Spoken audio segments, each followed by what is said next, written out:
7, 6, 5, 4, 3, 2, 1. Are you listening? Ricky J. Sports. What is going on, my fellow YouTubers? This is Ricky J, baby, from Ricky J Sports. People, I am so pumped up, man, because I have quite the fight for you guys today.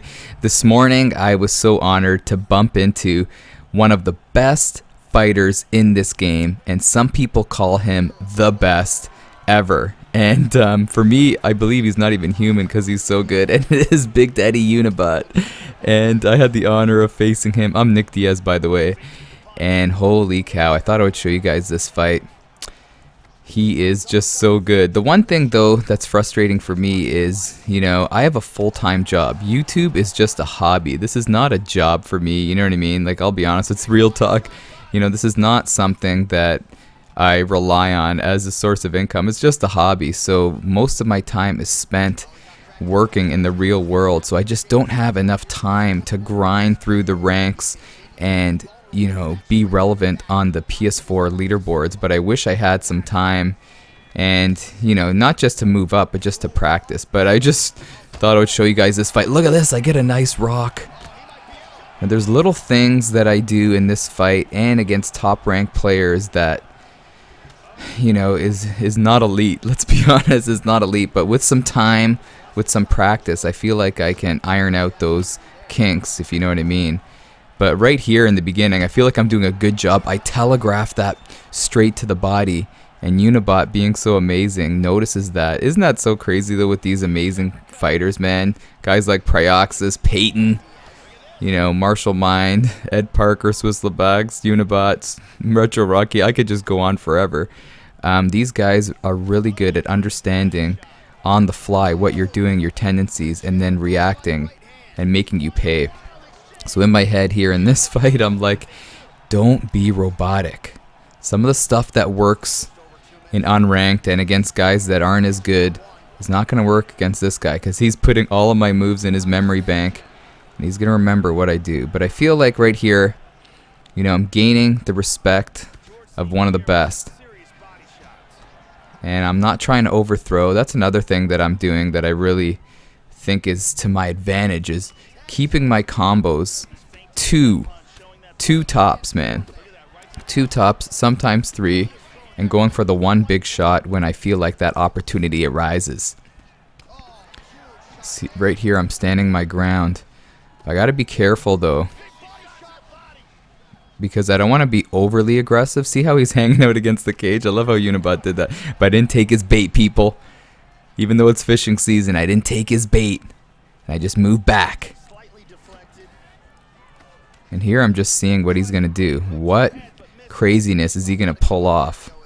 Oh, but then I give him a nice little 2-piecer. And I almost got, see how I almost got carried away there? And I pulled back. I said, you know what? I'll take this first round. This is going to be a war, man. You're not going to take out Unibot in the first round. But we secure the round right there. But you know what he's thinking? He's going back into his corner and he's saying, you know what? This stand-up game, back and forth, is pretty even. And does he really want to play that game of just keeping it on the feet? So I'm aware of that. I'm thinking, you know what? He's using GSP, arguably the greatest wrestler in the welterweight history. You know what the best was? Some people always forget. UFC, oh man. Was it UFC 74 when GSP, he just lost at UFC 69 to Matt Serra, and then he was coming back to face Josh Koscheck, and Koscheck in the lead up was saying, oh, George, I'm a NCAA Division I wrestler. There's no way George St. Pierre is going to take me down. And GSP did that for 3 rounds, man. It was so amazing. GSP would have had the finish, but GSP had him in a Kimura, man, and Koscheck was holding his own shorts to avoid GSP from getting his arm out. And then I remember GSP yelling to McCart, Big Daddy, the referee. I can't even talk right now.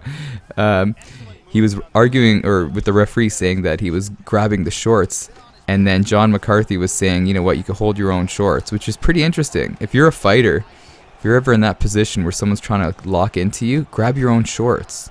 You know what I mean? They won't get your arm out. But right here, speaking of getting out, I'm in a problem right here. And what I used to do is try to arm trap, and I did arm trap right there.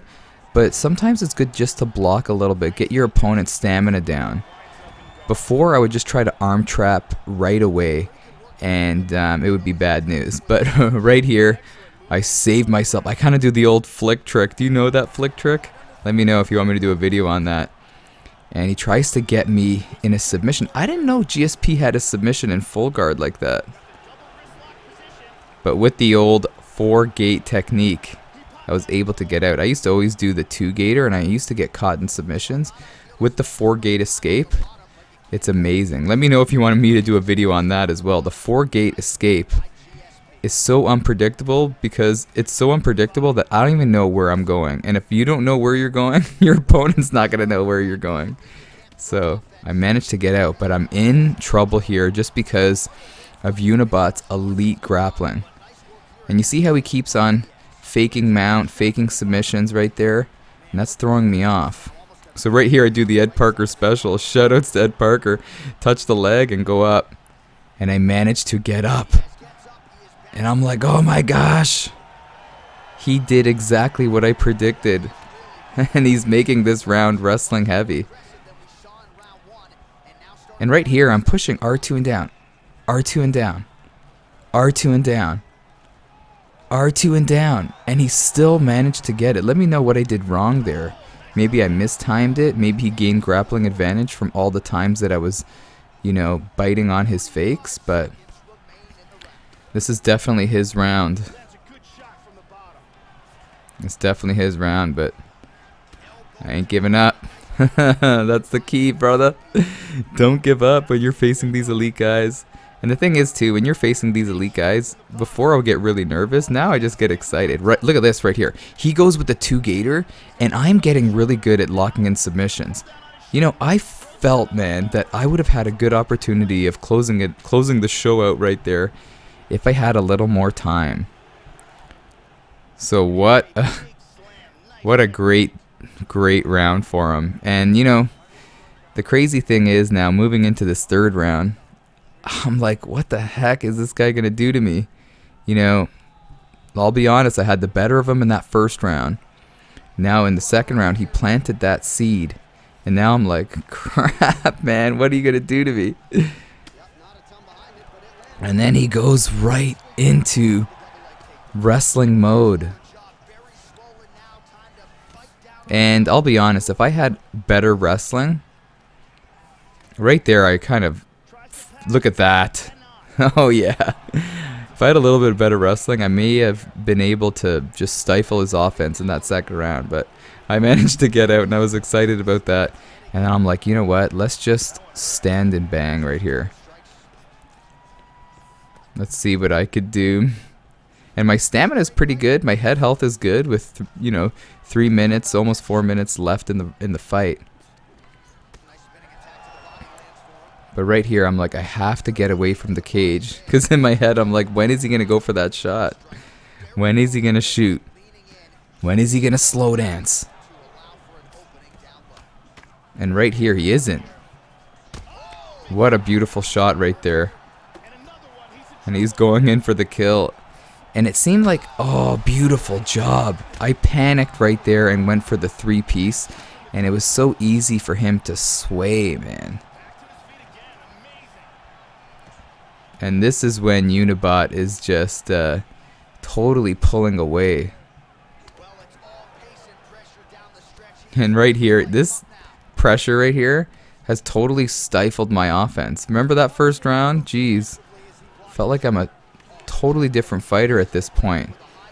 And I'm being mindful of my head health and trying to feel out when he's going to go for a takedown. So I'm being more of an observer instead of trying to pile on my offensive moves.